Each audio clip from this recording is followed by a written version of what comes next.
Eu sou o Dagoberto Bunharena e já fiz um primeiro vídeo e tinha muita coisa para dizer e pedi autorização para o pessoal aí de Quintana para eu fazer um novo vídeo, né? Um segundo vídeo, na verdade. E eu queria dizer algumas coisas, né, que faltaram no outro vídeo. A primeira é que a gente aprendia muita coisa na escola, mas a escola sempre trabalhou com livros e a vida, na verdade, ensinava muita coisa para a gente que a escola não conseguia ensinar, porque a linguagem a gente aprende na lida, né, e com as outras pessoas e ouvindo as outras pessoas falar. Por isso eu queria destacar duas palavras que eu aprendi na vida. Eu diria, aprendi muito, mas duas me chamaram a atenção porque elas eram palavras eruditas, né, e eu nem conhecia, e ditas por pessoas da comunidade, né. A primeira foi aprendi numa reunião no clube, no Aeroclube, né. Depois eu vou falar sobre isso antes. Ali houve uma cerimônia, eu acho que política, e um dos oradores falou uma palavra que me marcou. E esse orador era uma pessoa muito conhecida que lutava para poder lidar com a cultura, adquirir a cultura, mesmo sem ter ido à escola. Era o José Airoldi. Ele era um comerciante. No começo ele tinha um armazém ali um pouco para cima na São João, um pouco para cima da antiga máquina de café. E depois ele se mudou, né, para perto do irmão dele, do Aldemar, ali na avenida, onde hoje acho que é farmácia, por ali. E o Zé Airoldi, ao falar sobre a administração, ou sobre alguém, né, ele usou a palavra administração profícua. Aquela palavra me soou estranha, né? O que é profícuo, né?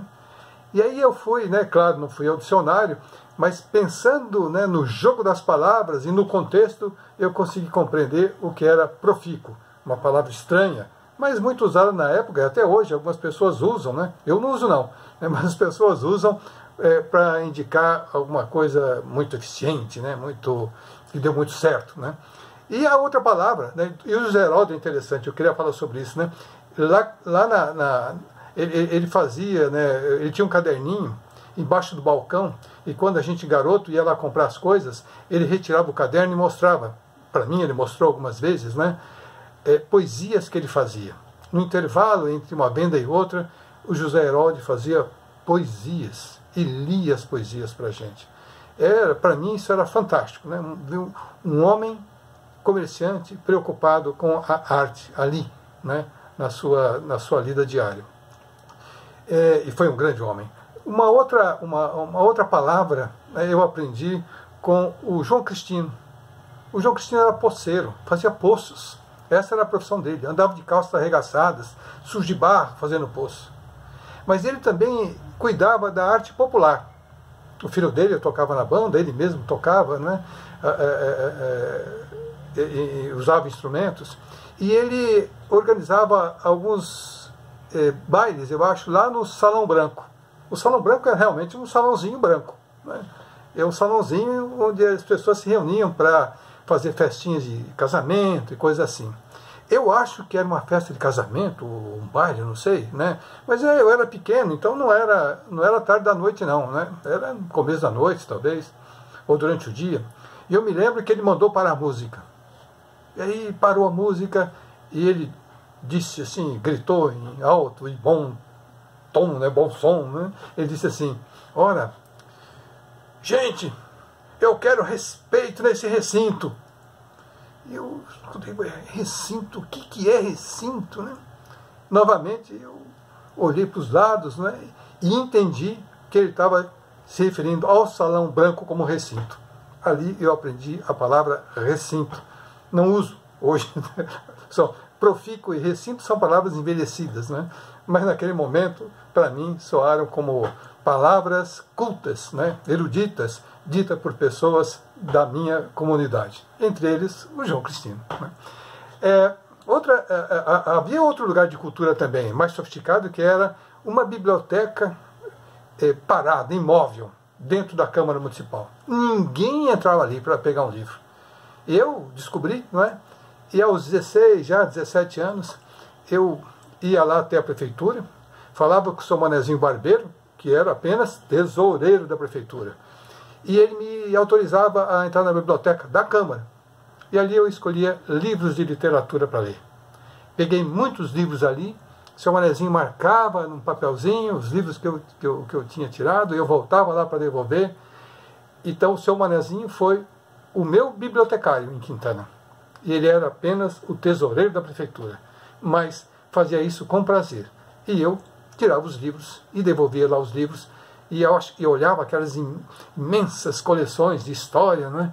E ficava pensando, meu Deus, né? Que riqueza tem aqui e ninguém vê. Uma outra questão que eu queria, outros assuntos que eu queria dizer, era a respeito do clube, né? Nós tínhamos um time de futebol aí, né? Eu não, mas o pessoal mais velho que eu, que se chamava Aeroclube, porque havia um campo de aviação ali em Quintana, né? Como eu disse, um pouco depois do Trevo.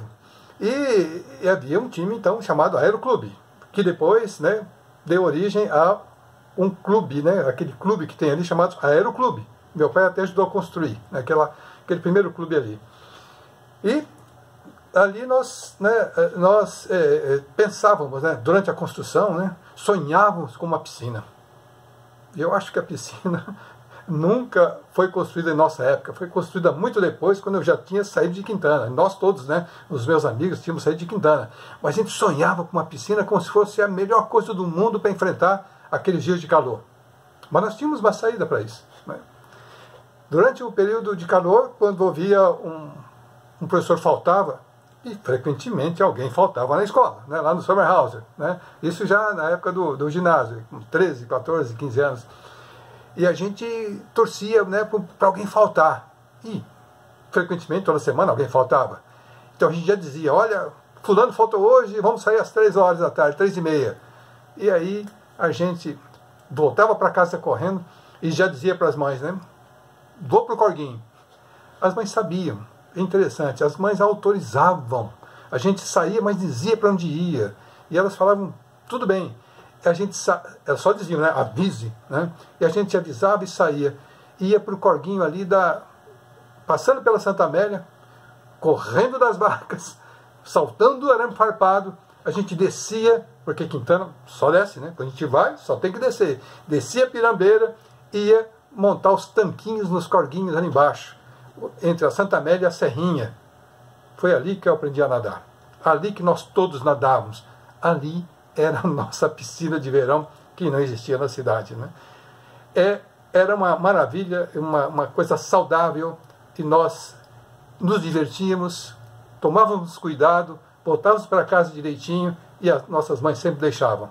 Graças, certamente, à falta dos professores no Sommerhauser. E também do outro lado, a gente ia do outro lado, né, que era a Coloninha, onde nascia o Iacri. Aí já era Vila Dancos, não era Mercedes. A gente ia por ali e nadava, né? E quantas vezes fomos descendo a Coloninha, que era perigoso também, né, cheio de barrancos, e agarrava em cipó, e descíamos lá e nadávamos, ou andávamos pelo Iacri, levando o piquá, o borná, né? E hoje a gente fala em Bornal, né? Mas naquele tempo era o piquá, né? A gente levava, ia caçar mandi, levava espetão de mandi no dedo, mas pescava ali no Iacri, na Baixada. O duro era subir. Sempre, para voltar para Quintana, tinha uma serra. E aí nós sofrimos muito com aquilo lá, né? Mas era uma alegria, né? Porque era um sofrimento gostoso. E é interessante, né, que quando eu falo de Quintana, né, eu vou já dizer, né, a respeito das serras. A gente andava por ali, descia a serra, entrava no meio do mato, descia a Pirambeira, e eu desci, né, muitas vezes a Pirambeira, ali depois da sede da Fazenda Santa Amélia, porque eu levava o almoço para o meu pai, que estava construindo a base da captação de água. Os caminhões iam pela Bela Vista, por fora, né, mas nós, e o meu pai, com pedestre, nós tínhamos que descer uma pirambeira, uma trilha no meio da mata, na encosta, para chegar lá embaixo. Era duro, mas eu fiz isso várias vezes, e meus irmãos também. A gente carregava um caldeirãozinho, né, com a comida, e o embornal com a garrafinha de café. E a garrafinha de café era, como sempre, né, era tampada com o papel de pão que o padeiro entregava em casa, né? Naquela época não era caldeirãozinho, era cardeirão. O cardeirãozinho, né, e o picuá. E ali a gente levava o café para o pai. E hoje, depois que eu saí de Quintana, que eu morei fora, andei pelo Brasil, né, morei no exterior, andei pelos países do exterior, eu sempre me lembro do relevo de Quintana e digo para as pessoas, eu não sabia que a minha cidade era bonita. Eu não sabia que Quintana era bonita. Eu não sabia que aquele entorno, aquela serra, aqueles vales, aquelas encostas cheias de mato, né, floresta, e os córregos que corriam, as pequenas cachoeiras que estavam por ali, eu não sabia que aquilo era tão bonito como eu sei hoje. Eu aprendi a ver a minha cidade, o meu lugar, o lugar onde nasci, pelos olhos, pelos meus próprios olhos, mas depois com os olhos já experimentados da vida adulta e de ter conhecido o mundo. O lugar é bonito. E eu achava, e nós achávamos, que todos os lugares eram como aquele. Não são, não são. Há uma particularidade aí que faz parte dessa serra de Agudos, que vem lá desde Agudos, né, rasgando todo esse espigão, que acaba em Quintana, naquela serra que todo mundo conhece. Depois, vira planície, como vocês sabem. Então, é um lugar bonito.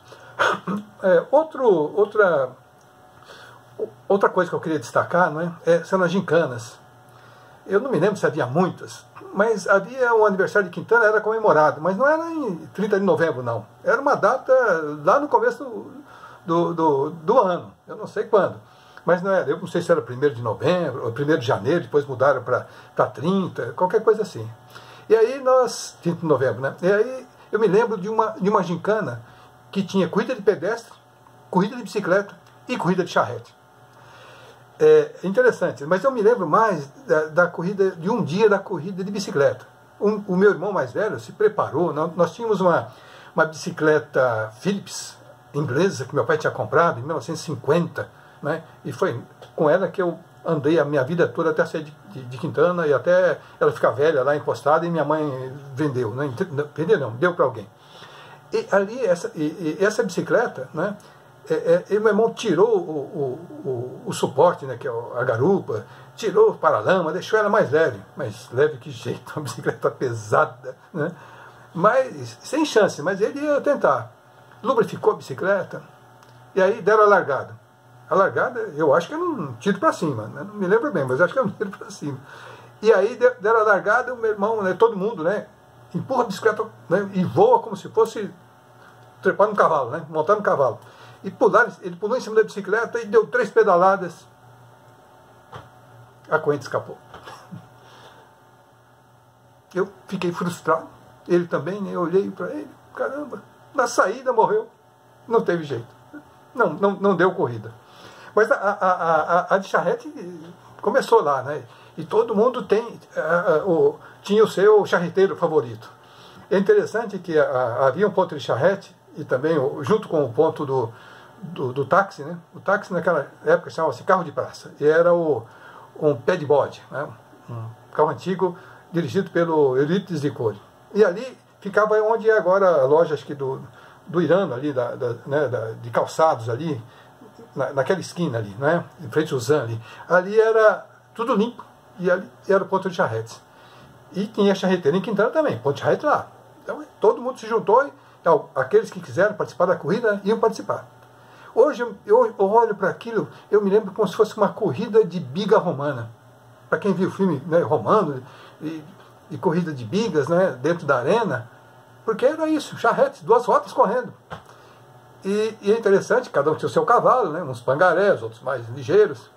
E a corrida saía ali da esquina da São João, onde fica ali o Itapuã, mais ou menos por ali, né? Saía por ali, contornava, descia até o Sommerhouse, passava pelo jardim e virava lá na rua da entrada, que a gente chamava da Casa do Seu Hélio da Rubi. Mas tudo isso era chão. E ali havia areia na esquina do Sommerhouse e havia areia lá na rua de entrada. E o Bellarmino era um falador danado, jovem, pegou a sua charrete, correu. e disparou, e todo mundo, Bellarmino está na frente, Bellarmino está na frente, e sempre tinha alguém lá que saía correndo, né, e tentava correr mais que a bicicleta, e vinham as mensagens, né, o Bellarmino está correndo, está na frente. E quando chegou lá na viradinha já da entrada da casa do seu Hélio da Rubi, ali, a areia era grande, o Bellarmino perdeu o controle, virou, e a charrete se virou pelo chão, se rolou pelo chão, o Bellarmino perdeu a corrida. Não aconteceu nada com ele. O cavalo, né, coitado, sofreu um pouco. A charrete também. Mas a perda maior foi a corrida. O Bellarmino perdeu a corrida pela afoiteza, não é? Era o Ayrton Senna da charrete. Depois, o que eu queria também dizer é de aprendizagens que eram, hoje seriam assim, aprendizagens consideradas ruins. Mas naquela época era saudável. Nós nos sentávamos, eu me sentava, né? Menino que não tinha menos de 18, 17, 16, né? Até 15 anos, ou até menos, me sentava nos bancos do bar do Zé Emílio para ver o pessoal jogar snooker. E ali havia vários tipos, vários perfis. Aqueles que jogavam um snooker clássico, bonito, planejado, que eu admiro até hoje, né? Grandes nomes jogaram ali. E eu olhava aquilo, né? Uma beleza de estratégia de jogo, né? E habilidade. Alguns jogavam dinheiro, outros não. Então a gente via lá, né, a troca financeira ali. Mas outros jogavam por absoluto prazer. Havia também aqueles que jogavam um jogo ruim, que era uma mesa desqualificada, que eram chamados 13 pontos. Ali jogava o pessoal que não sabia jogar. E tinha a bola para dentro só sem, né, para contar pontos. Mas havia também, na outra mesa, essa mesa clássica, um jogo extremamente estratégico a dinheiro chamado vida. Você tinha 3 vidas e você podia morrer. Cada bola que era tua, você tinha 3 bolas. Se você perdia as bolas, você perdia as vidas. Era um jogo de estratégia, porque muitos não, pelo menos umas 3, 4 pessoas que eu conheci muito bem ali, viviam da vida, jogavam para a vida, para comer no jantar, para comer no outro dia, ou não comer, dependendo da habilidade, dependendo dos jogadores, né? Mas era emocionante de ver, e ao mesmo tempo triste, né, de ver as perdas ali. Ali eu aprendi a jogar snooker. Joguei até os 17. Quando eu fiz 18, quando eu estava habilitado, parei de jogar. E aí não joguei mais, e a vida mudou, porque aí tinha que estudar. E nós todos saímos da cidade, né? Os meninos todos, meus amigos, cada um queria estudar na USP, outro na Unicamp, e eu fui para Marília estudar também, né? Fui fazer letras e alemão ali, que eu fui estudar alemão. Então é interessante como, né, a gente aprendia com isso e ninguém se tornou um jogador de snooker, né? Fomos todos estudar e nos tornamos profissionais para a vida. Mas essa foi uma grande aprendizagem. E uma outra foi o banco da farmácia. Na frente da farmácia, onde ficaria, acho que hoje, a sapataria do Joãozinho, por ali, né? Ali tinha um pouco depois, a sapataria, acho que era uma loja do Seitoko Kikugawa, um japonês que foi embora muito cedo de Quintana. Mas um pouco depois tinha ali uma farmácia do Aldo Cornelian. E ali havia um banco de madeira com encosto, né? Aquele banco bem, com as tabuinhas. E ali sentavam-se algumas pessoas à noite para conversar, né? E eu me lembro, né, que sentava o seu Máximo, por exemplo, que é uma figura muito reconhecida, né? O próprio José Airol, de outras pessoas que vinham ali se juntar para conversar sobre política, cultura, filmes, futebol, tudo. E como não cabia todo mundo no banco, alguns se sentavam ali na escadaria, né, na escadinha, nos degraus da farmácia. E ali eu me sentava também naqueles degraus, ficava quieto ouvindo aquelas discussões. Aprendi muito com esse pessoal. Muito. A gente aprende na vida, né? Eu queria lembrar também, né, que Quintana tinha um pouco de bang-bang, não só no cinema, mas na rua. Não pela violência, nada disso. Pelos cavalos. Pelos cavalos. Os trabalhadores da zona rural, os sitiantes, né, montavam em seus cavalos e iam para a cidade, principalmente aos sábados. A cidade fervilhava de cavalos, com aquele saco branco, né, que se jogava pelo lombo do cavalo para encher de um lado, encher de outro, dar equilíbrio. E alguns iam lá, alguns enchiam até a cara, né? Tinha uma figura famosa, que eu me lembro bem, né, que enchia, bebia, né, matava à vontade, montava no cavalo, e o cavalo voltava para casa direitinho, levando ele no lombo. Cansamos de ver, e era uma figura famosa por causa disso. O cavalo estava bem treinado para levar o dono de volta para o sítio, né? E alguns, aí tinha muito cavalo, e como é que fazia, né? Deixar o cavalo onde? Eles amarravam os cavalos, né, nos postes. Me parece que havia apenas um lugar daquele do filme de Bang Bang, né, aquela armação na frente do salão, né, e havia uma armação na frente, acho que do armazém. Ali o pessoal chegava e amarrava os cavalos, como no filme de Bang Bang. Quando não dava, amarrava nos postes. Então ficava 4 ou 5 cavalos amarrados num poste só, né, numa rodinha, como se conversassem. Era uma cidade fervilhando de vida, né? Naquela época, porque a zona rural tinha muita gente. Acho que vou fechar, né, para falar sobre a composição étnica da cidade. Como eu disse no primeiro vídeo, eu sou descendente de italianos, né, e outros, mas havia descendentes de espanhóis, descendentes de portugueses, descendentes de japoneses e descendentes do brasileiro que vinha do Nordeste. Então, a cultura nordestina enriqueceu a nossa cidade. Ela se encontrou com a cultura do italiano, com a cultura do espanhol, com a cultura do japonês, e com a cultura do português, e fez uma salada cultural belíssima que serviu como, eu diria, como um útero que gerou gerações de pessoas interessadas em estudar, em conhecer a cultura, em trabalhar aí, e a partir daí conhecer o mundo. Essa cultura misturada foi o útero onde nasceram os embriões, né, que saíram de Quintana e que agora olham para ela com novos olhos. Obrigado pela atenção e espero ter contribuído com a cultura, mais um pouquinho, com a formação cultural de Quintana. Obrigado.